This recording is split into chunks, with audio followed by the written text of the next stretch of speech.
우리 속담에 말 한마디에 천냥빚 갚는다 이런 말이 있습니다. 무슨 뜻인지 여러분들이 정말 잘 아실 것입니다. 지혜로운 말이 가져다주는 유익은 정말 큽니다. 성경에도 비슷한 의미의 말씀이 있습니다. 특히 잠언에 이 말과 관련된 지혜가 많이 담겨 있는데 잠언 12장 18절에 지혜로운 자의 그 혀는 양약과 같다라는 그런 말씀이 있습니다. 오늘 읽은 이 본문과 참 어울리는 교훈이 아닐까 생각합니다. 오늘 본문에서 기드온은 정말 말 한마디로 에브라임 사람들의 그 분노를 가라앉힙니다. 그런 의미에서 기드온은 정말 지혜로운 말을 했다라고 우리가 평가할 수 있을 겁니다. 뿐만 아니라 그의 말 속에는 이 자신을 낮추는 그런 겸손함이 담겨져 있습니다. 본문에서 우리는 이 지혜와 겸손이 얼마나 중요한가를 깨닫습니다. 그런데 기드온이 한 말이 정말 지혜로운 말일까요? 기드온이 정말 겸손한 모습을 우리에게 보여주었을까요? 우리는 기드온에게서 무언가를 본받아야 할까요?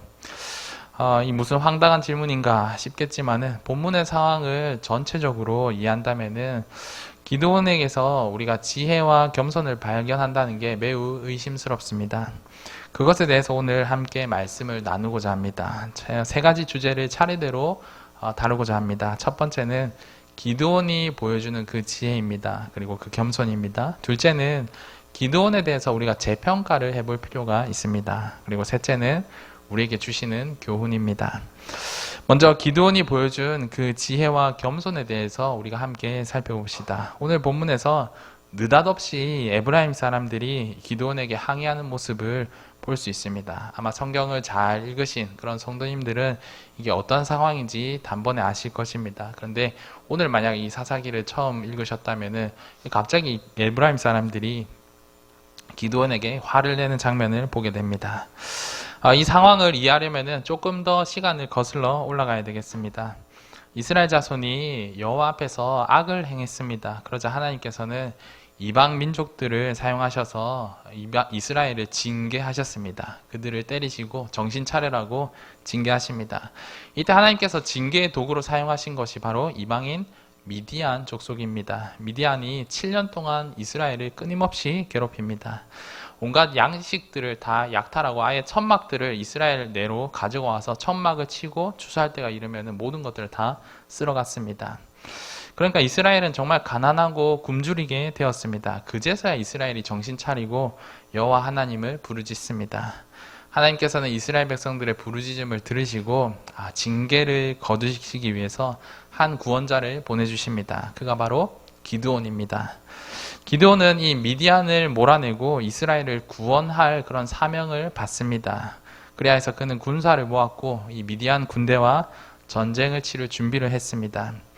하나님께서는 기드온을 도우십니다. 그리고 미디안 군대는 이 기드온에게 쫓겨서 도망하게 됩니다. 그러자 기드온은 에브라임 사람들을 불러서 지원을 요청하고 이 미디안이 도망가는 그 도주로를 에브라임 사람들에게 명해서 차단시킵니다. 에브라임이 기드온의 지시대로 요단강 나루를 점령합니다. 그리고 이 미디안 사람들이 도망가는 것을 다 차단시키고 다 죽입니다. 미디안의 두 장수, 이 오렙과 스앱을 사로잡아서 죽입니다. 그리고 그 공을 인정받기 위해서 두 장수의 머리를 잘라서 지금 기드온에게까지 왔습니다. 여기까지가 오늘 읽었던 이 본문 이전의 상황입니다. 그런데 8장 1절을 보십시오. 이 적장의 머리를 내밀면서 자신들의 이 공을 과시하는 그런 에브라임 사람들의 모습을 보는데 그냥 우리가 이 적장 2명을 잡았습니다. 이게 아니라 오히려 기드온에게 항의를 하고 있습니다. 내가 미디안과 싸우러 갈 때 우리를 부르지 아니하였으니 우리를 이같이 대접함이 어찌 됨이냐 하고 말하면서 기드온과 다투려 했습니다. 여러분, 에브라임의 말이 무슨 뜻인지 이해가 되십니까? 에브라임 사람들의 말처럼 기드온이 전쟁을 시작할 때 에브라임 사람들을 부르진 않았습니다. 그리고 전쟁이 거의 끝나갈 무렵에 에브라임 사람들의 요청했습니다. 그런데 에브라임 사람들이 전쟁에 늦게 참여했음에도 불구하고 이 적군의 장수 2명이나 잡아서 죽였다는 그런 공을 세웁니다. 그러니까 에브라임의 기세가 등등해졌습니다. 처음부터 자기들을 불렀으면 우리가 더 많은 일들을 해낼 수 있었을 것이다 라고 생각했습니다. 그래서 기드온에게 따지고 듭니다. 아, 왜 우리를 처음부터 부르지 않았습니까? 우리를 혹시 무시합니까? 아니면은 이 전쟁의 공로를 기드온 당신 혼자 다 차지하기 위해서 우리를 늦게 부른 것입니까? 이렇게 지금 따지고 있는 것입니다. 우리는 여기서 이 교만한 에브라임의 모습을 봅니다. 7년 동안 이 미디안의 그 압제와 횡포에 대해서는 정말 말 한마디도 못하고 숨어 있다가 겨우 이 미디안 장수 2명을 죽인 것을 가지고서 기세가 등등해져 있습니다. 그런데 그들이 상대한 것은 또 어떤 군사들입니까? 전쟁에 나와서 싸우려고 하는 그런 용맹한 미디안 군사들이 아니라 도망가기에 허겁지겁한 그런 사람들을 잡아서 죽였습니다. 에브라임이 정말 이 미디안과 대등하게 맞서 싸웠다라고 보기가 어렵습니다. 이 겁에 질려서 도망가는 그런 군대를 뒤쫓아서 죽였다는 그런 공적을 세운 것은 그리 자랑할 만한 일은 못 됩니다. 그런데 정말 이 작은 일에 에브라임 사람들은 기세등등해졌습니다. 그들이 왜 이렇게 교만한지에 대해서는 여러 가지 이유들이 있습니다. 에브라임이 유다 지파에 버금가는 그런 지파로서 이 가나안 땅 한 중앙에 자리 잡고 있습니다. 그래서 이 에브라임은 다른 지파들보다 우월 의식에 아주 강했습니다. 다른 지파에 대한 주도권을 에브라임이 바로 잡고 싶었던 것입니다. 한편 이 기드온은 에브라임 출신이 아니라 므낫세 출신입니다. 그래서 만약에 이 기드온을 그대로 인정해 버린다면은 이 에브라임 입장에서는 이스라엘의 주도권을 므낫세한테 뺏기는 꼴이 됩니다. 그래서 조금이라도 이 기드온을 견제하기 위해서 오늘과 같은 이런 상황을 벌인 것입니다. 정말이지 에브라임 지파는 이 권력에 대한 그런 야욕을 아주 뻔뻔하게 드러내는 그런 지파였습니다. 그런 에브라임을 이제 어떻게 상대해야 할지 이것이 기드온의 이 과제였습니다. 에브라임의 업적을 인정해 줘야 될지 아니면은 그들의 야심을 그냥 꺾어버릴 것인지 이것을 선택해야 됐습니다. 상황적으로 보면 여러분 어떻습니까? 누가 봐도 에브라임이 지금 잘못하고 있습니다. 그러니까 기드온이 에브라임을 혼내주어도 괜찮은 상황이었습니다. 게다가 이 요단강 나루를 점령해라 라고 지시하는 게 이게 지금 기드온의 아이디어였습니다. 그러니까 기드온이 에브라임을 향해서 너희가 나한테 도전하느냐, 너희가 내 전략 때문에 공을 세운 게 아니냐 이렇게 따지고 들 수도 있었습니다.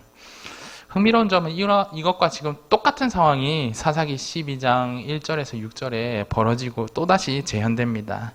거기에서 에브라임 사람들이 당시의 지휘관이었던 입다에게 오늘 본문과 똑같은 일을 저지릅니다. 그리고 입다한테는 좀 더 심하게 말합니다. 너희 집을 불사르리라는 그런 아주 강력한 그런 협박을 합니다. 그러자 입다는 어떻게 했냐면은 입다는 에브라임 사람들을 힘으로 그냥 눌러버립니다. 이 요단강 나루를 장악해서 이 미디안의 도주로를 차단하고 미디안 사람들을 죽였던 그 에브라임의 전략을 입다가 그대로 사용해서 요단강 나루에서 에브라임 사람들을 다 죽입니다.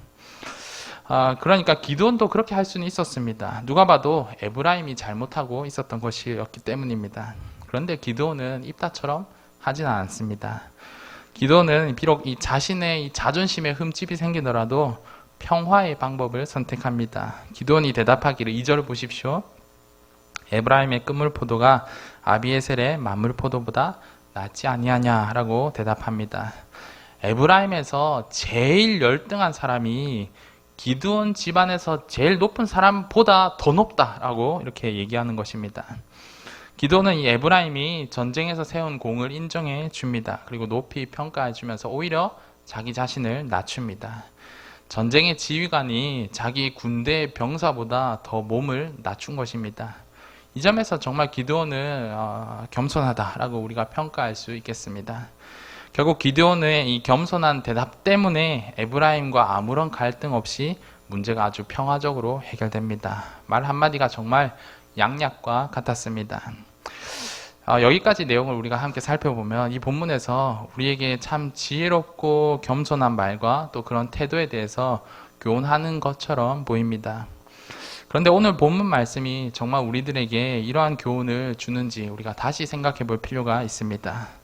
기드온 이야기를 처음부터 끝까지 아주 꼼꼼하게 읽어보면은 본문에서 기드온이 아주 잘못된 짓을 하고 있는 것을 우리가 보게 됩니다. 그것이 무엇인지 우리가 두 번째 주제로 함께 살펴보겠습니다. 두 번째 주제는 기드온이 보여준 이 지혜롭고 겸손한 말에 대한 재평가입니다. 우리는 그가 정말 심각한 문제를 일으키고 있다는 사실을 발견합니다. 그것을 알기 위해서 사사기 7장 2절로 거슬러 올라갈 필요가 있습니다. 상황은 이렇습니다. 이 미디안과 전쟁을 치르기 위해서 모였던 군사가 3만 2천 명입니다. 반면에 미디안 군대의 숫자가 약 13만 5천 명 정도 됩니다. 13만 5천 명을 상대하기에 3만 2천 명이라는 숫자는 너무나도 작습니다. 그런데 하나님께서는 놀랍게도 군사를 더 늘려라, 이스라엘에 더 징병해라 라고 하지 않고 오히려 군사 수를 줄이십니다. 처음에 2만 2천 명을 돌려보내시고 남은 1만 명 중에서도 겨우 300명만 남게 하십니다. 기도는 이 300명의 군사로 13만 5천 명을 상대해야 됐습니다. 단순하게 계산하면 한 사람이 450명을 무찔러야 됩니다. 이건 정말 불가능한 전쟁이었습니다. 그러나 그 불가능한 전쟁에 하나님의 의도가 담겨 있습니다. 하나님께서 군사 수를 줄이신 것은 이 전쟁의 승리가 하나님께 있다라는 사실을 보여주기 위함입니다.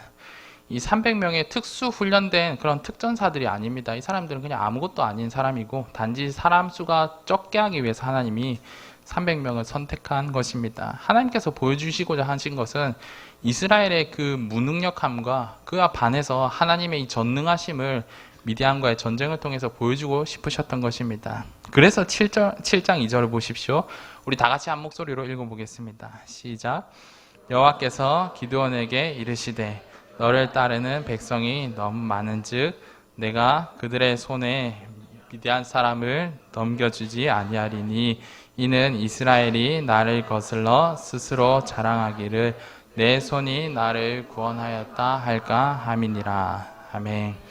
여러분, 이 말씀에 의하면은 이번 전쟁에서는 이스라엘이 자기 공로를 내세우거나 자랑해서는 결코 안 되었습니다.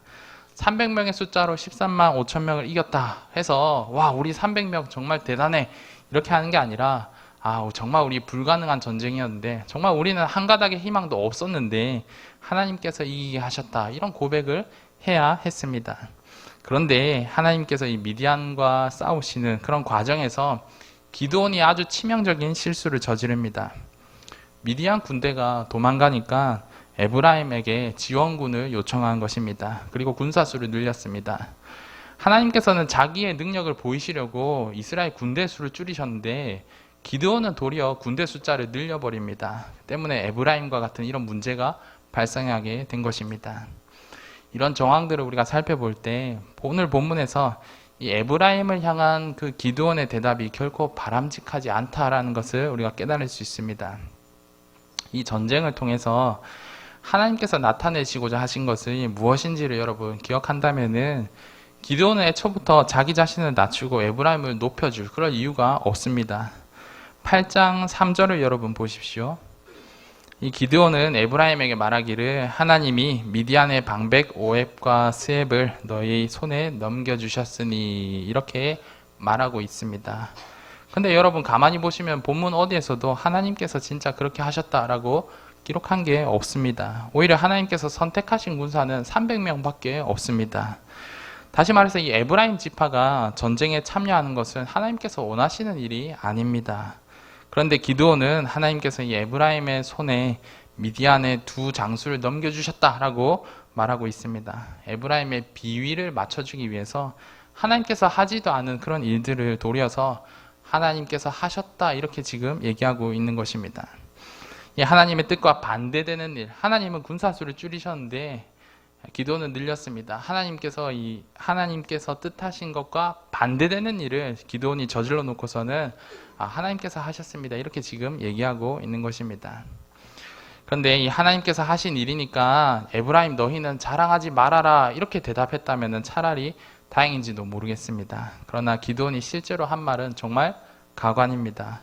내가 한 일이 어찌 능히 너희가 한 것에 비교되겠느냐. 이 기드온은 분쟁을 피하기 위해서 자신을 낮춘답시고 이렇게 대답했는데 여러분 이게 정말 좋은 대답인지 한번 생각해 보십시오. 기드온이 한 일이 도대체 무엇입니까? 이 미디안 군대와 싸워서 그들을 도망가게 했습니다. 그런데 그 일이 누가 한 일입니까? 그게 누구의 능력입니까? 그게 기드온의 능력이 아니라 하나님의 능력입니다. 기드온이 자기 자신의 일을 한 게 아니라 위대하신 하나님께서 계획하시고 이루신 그 일을 한 것입니다. 그러니까 다시 말해서 그가 한 일은 사실 하나님께서 하신 일입니다. 그런데 기드온은 그 위대한 하나님의 일을 에브라임의 업적보다 낮춰버리는 그런 실수를 저지릅니다. 여러분, 이게 어떤 의미인지 아시겠습니까? 홍해를 가르는 건 아무것도 아니야. 그냥 홍해를 걸었던 너희 두 발이 더 위대해. 이렇게 말하는 것과 같습니다. 사막에서 물 내는 건 아무것도 아니야. 그거를 받아 마신 너희 손이 더 위대해. 이렇게 얘기하는 것과 지금 똑같은 상황을 벌이고 있는 것입니다. 이 기드온은 이 하나님의 영광을 사람의 영광보다 낮춥니다. 이것은 겸손이 아니라 바로 교만함입니다.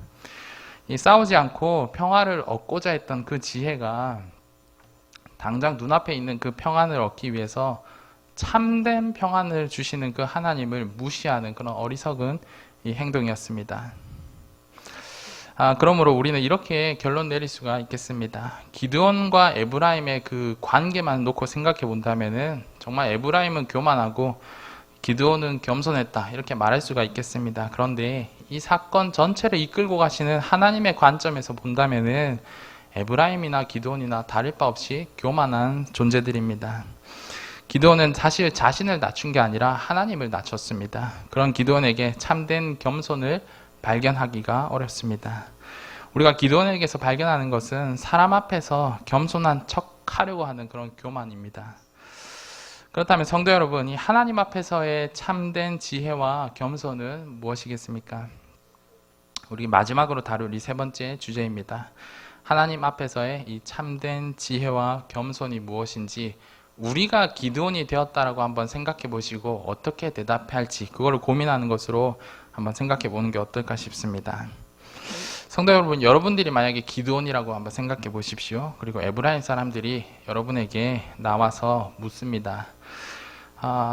미디안과 싸우러 갈 때 어찌하여서 우리를 부르지 아니하였습니까? 라고 여러분에게 묻습니다. 그러면 여러분은 어떻게 대답하시겠습니까?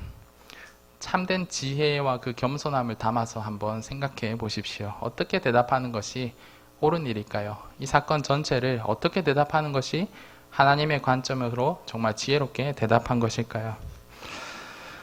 내가 너희를 부르지 않았던 것은 하나님께서 너희를 부르지 않았기 때문이다. 그러나 나는 너희를 불러서 하나님의 영광을 나타내지 못했다. 그건 내 실수다. 하나님께서는 오늘 이 전쟁에서 우리의 공로가 조금이라도 자랑되는 것을 원하지 않으신다. 이렇게 대답하는 건 어떨까요? 제 나름대로 고민해 봤는데 여러분들도 공감하는지 모르겠습니다. 제대로 대답하려면은 하나님께서 어떻게 하셨는지, 하나님께서 무엇을 하셨는지를 정확히 아는 그런 지혜가 필요합니다. 이것이 오늘 우리 본문이 우리에게 주는 교훈입니다. 사랑하는 성도 여러분, 이 참된 지혜와 겸손은 하나님으로부터 시작됩니다. 하나님께서 하신 일이 무엇이고 하나님께서 원하시는 것이 무엇인지를 정확하게 알고 분별하는 데에서부터 참된 지혜가 시작됩니다.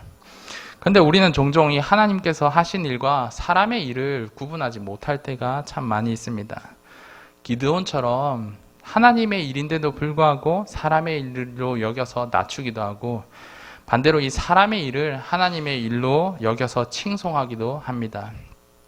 오늘날 이 하나님께서 하신 그 놀라운 일임에도 불구하고 하나님께 감사할 줄 모르고 하나님의 영광을 나타낼 줄 모르는 그런 그리스도인들이 얼마나 많은지요. 또 반대로 명백한 죄를 지어놓고서도 이건 하나님께서 하셨습니다. 이렇게 말하는 그리스도인들이 얼마나 많은지요. 그런 교만과 무지함에 빠지지 않도록 우리는 주의해야 되겠습니다. 이 기드온은 사사로 부름받았지만은 하나님에 대한 인식 그리고 이스라엘 역사에 대한 인식이 사실은 제대로 박혀있던 그런 사람이 아닙니다. 기드온의 등장 첫 모습부터 보시면은 그가 하나님과 대화하는 과정을 유심히 살펴보면 그가 하나님에 대해서 제대로 알고 있었던 것이 아니었음을 우리가 보게 됩니다. 바로 이 하나님에 대해서 잘 모르니까 지금 자기를 둘러싸고 있는 이 전쟁과 그걸 주관하시는 하나님에 대해서 하나님의 관점으로 볼 줄 모르니까 자기는 겸손한 척하고 자기는 지혜로운 척하지만 그것이 사실은 하나님 앞에서 교만과 가증함 뿐입니다. 그리고 사사기 전체를 우리가 함께 살펴보면은 바로 이 기드온 때부터 사사들의 타락이 아주 두드러지게 나타납니다. 기드온 이후로는 사사가 이스라엘을 구원해도 하나님께서 평안을 주셨다 이런 기록이 없습니다. 사랑하는 성도 여러분, 이 사람 앞에서 이 겸손한 것이 하나님 앞에서는 오히려 가증한 것이 될 수도 있다라는 사실을 여러분 기억하시면 좋겠습니다. 우리가 추구해야 될 것은 하나님 앞에서 지혜롭고 겸손한 것입니다. 그러므로 우리에게는 우리가 행하고 있고 우리 주변에서 일어나는 그 모든 일들에 대해서 하나님의 관점으로 바라볼 줄 아는 그런 지혜가 필요합니다.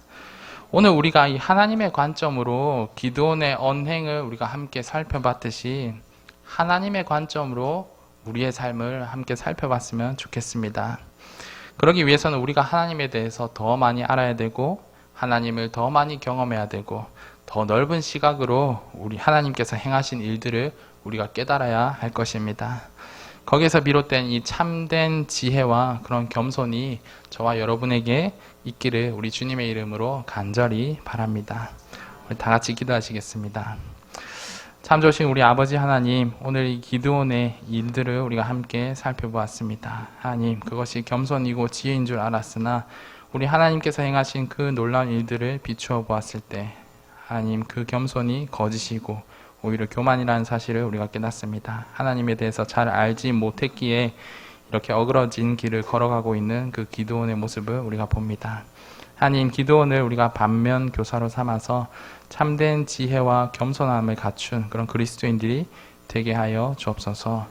우리가 살아가고 있는 그 걸음걸음마다 하나님께서 어떠한 일들을 우리에게 행하시는지를 우리가 깨달아 알게 하여 주옵소서. 하나님, 오늘 하루 살아감에 있어서도 우리 하나님께서 어떠한 놀라운 일들을 행하셨는지 우리가 깨닫고 또 하나님께 찬양 드리고 하나님께 영광 돌릴 수 있는 그런 우리가 되게 하여 주옵소서.